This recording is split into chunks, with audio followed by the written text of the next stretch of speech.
आम आदमी पार्टी के प्रमुख अरविंद केजरीवाल के नए सियासी प्रयोगों ने एक बार फिर से कई लोगों को चौंकाया है।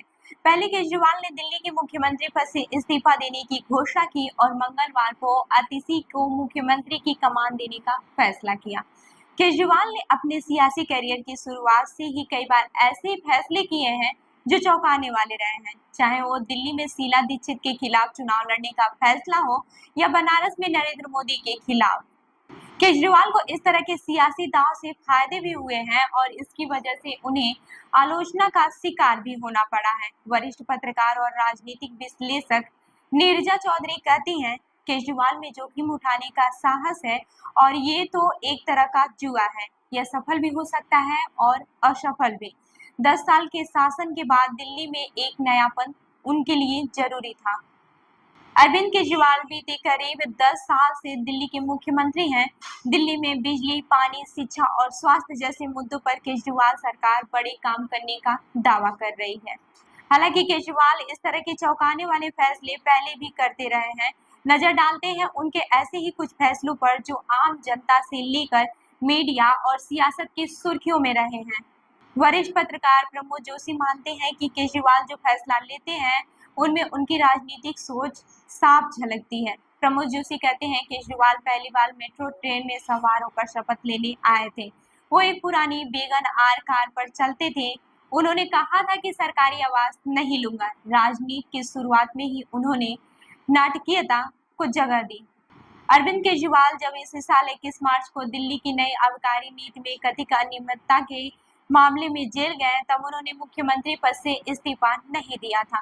उन्होंने इस्तीफा उस वक्त दिया जब उन्हें जमानत मिल गई। हाल ही में ऐसी ही हालत में मनी लॉन्ड्रिंग के एक आरोप में घिरे झारखंड के पूर्व मुख्यमंत्री हेमंत सोरेन ने जेल जाने से पहले मुख्यमंत्री पद से इस्तीफा दे दिया था। इसी साल 31 जनवरी को हेमंत सोरेन की गिरफ्तारी हुई थी। अगर दिल्ली विधानसभा के लिए समय पर चुनाव हुए तो अगले साल फरवरी में चुनाव होने हैं। हालांकि केजरीवाल नवंबर में महाराष्ट्र विधानसभा चुनाव के साथ दिल्ली में भी चुनाव की मांग कर रहे हैं। साल 2022 में आम आदमी पार्टी बनी और 2013 में दिल्ली विधानसभा चुनाव में सबसे बड़ी पार्टी बनकर उभरी। तब अरविंद केजरीवाल दिल्ली की तत्कालीन मुख्यमंत्री शीला दीक्षित के खिलाफ नई दिल्ली सीट से चुनाव लड़ रहे थे। राजनीति की शुरुआत में ही शीला दीक्षित के खिलाफ चुनाव लड़ने के उनके फैसले ने कई लोगों को चौंका दिया था। माना जाता है कि कोई भी नेता जीत के लिहाजा से आसान सीट को पसंद करता है। शीला दीक्षित उस समय लगातार 15 साल से दिल्ली की मुख्यमंत्री थी और दिल्ली में उनकी पहचान एक बड़े कांग्रेसी नेता के तौर पर थी। इस पर शरद गुप्ता कहते हैं, केजरीवाल को यह पता है कि जायंट किलर यानी कि दिग्गज नेता को हराना कितना महत्वपूर्ण है। इस जीत के बाद से राष्ट्रीय स्तर पर उनकी तुलना नरेंद्र मोदी और राहुल गांधी से होने लगी। दरअसल साल 2013 के दिल्ली विधानसभा चुनाव में आम आदमी पार्टी को 70 में से 28 सीटों पर जीत मिली थी। यहाँ केजरीवाल ने एक नया चौंकाने वाला फैसला किया था जब उन्होंने कांग्रेस के समर्थन से दिल्ली की सरकार बनाई थी। उस वक्त कांग्रेस के पास दिल्ली विधानसभा में 8 विधायक थे। ये फैसला इसलिए भी चौंकाने वाला था क्योंकि केजरीवाल के सियासत की नींव में कांग्रेस का विरोध था। कांग्रेस के नेतृत्व वाली केंद्र सरकार और दिल्ली की शीला दीक्षित सरकार के खिलाफ ही उन्होंने अपनी राजनीति की शुरुआत की थी। हालांकि उस वक्त केजरीवाल ने 49 दिनों में ही दिल्ली के मुख्यमंत्री पद से इस्तीफा दे दिया था और कांग्रेस के समर्थन से बनी आपकी सरकार गिर गई थी। इस इस्तीफे के बाद से अरविंद केजरीवाल पर बीजेपी ने भी निशाना साधा था और उन्हें कांग्रेस की आलोचना का शिकार भी होना पड़ा था। अरविंद केजरीवाल अपनी सियासत की शुरुआत में ही अहम फैसले लेने से पहले जनता की राय लेने की बात करते थे। यहाँ तक कि उन्होंने शुरू में अपने उम्मीदवारों के चयन में भी इसका पालन किया था।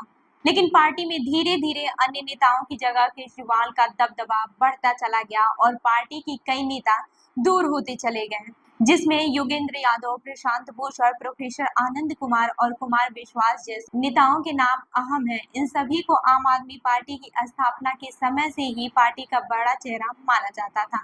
उस वक्त बड़े नेताओं के पार्टी से बाहर होने के बाद आम आदमी पार्टी के भविष्य पर भी सवाल खड़े किए जा रहे थे।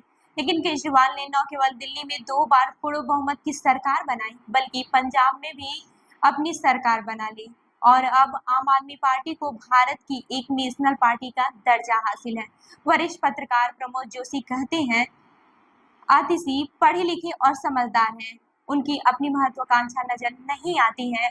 उन्होंने दिल्ली की शिक्षा और स्वास्थ्य नीति पर बहुत काम किया है। उनकी छवि भी साफ है, इसलिए उनसे लड़ा नहीं जा सकता। प्रमोद जोशी मानते हैं कि आतिशी के मुख्यमंत्री बनने से बिहार में जीतन राम मांझी या फिर झारखंड में चंपई सोरेन जैसी घटना होने की आशंका नहीं है। तो अरविंद केजरीवाल के इस फैसले पर आपका क्या कहना है, हमें जरूर बताइएगा। मैं हूँ रूबी आपके साथ और आप देख रहे हैं जनदर्पण न्यूज़। धन्यवाद।